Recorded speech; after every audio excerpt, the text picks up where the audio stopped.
What do clocks, shelves, and pictures have in common? Well, they all leave holes in the wall.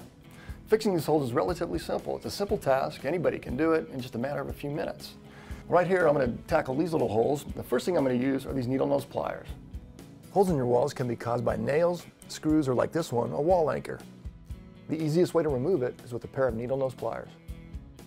Once the anchor is free, carefully push the tear out back into the hole.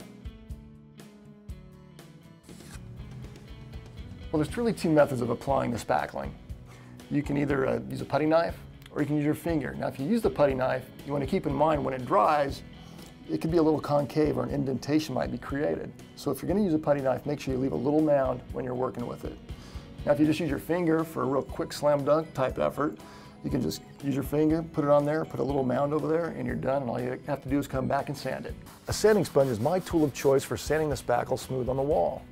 After you've sanded it down, you just need to touch it up with a little paint. Now, if the hole in your wall is larger than what Steve just showed you how to repair, then I've got just the ticket for you.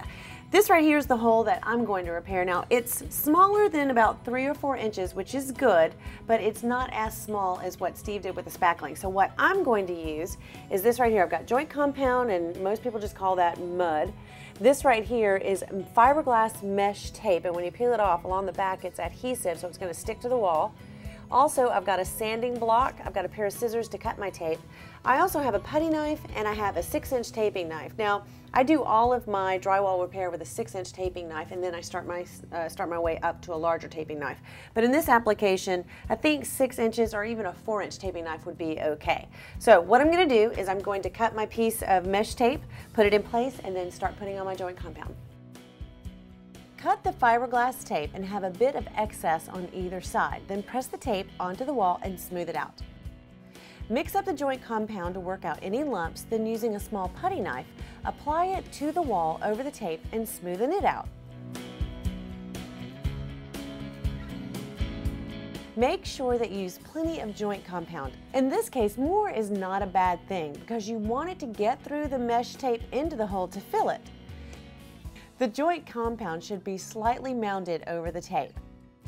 Once the joint compound has completely dried, use a sanding sponge to smooth it to the wall. Then apply a second coat of compound in the same manner as before, let it dry, and again sand it smooth.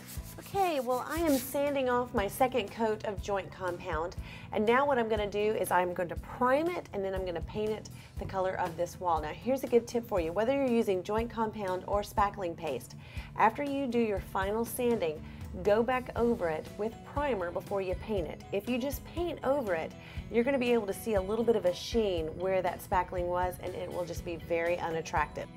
Well, you know what, honey? Those simple repairs to the drywall, they were very easy, weren't they? Oh yeah, from a small hole to a larger hole, right. It's nothing to be worried about. You can see just how easy it is to do those repairs, right, babe? Yeah, with just a few basic tools, anybody can really get to tackle these little tasks. They really can, and you know what? Our honey-do list is getting smaller and smaller. Yeah, I'm sure you're going to come up with another one quickly.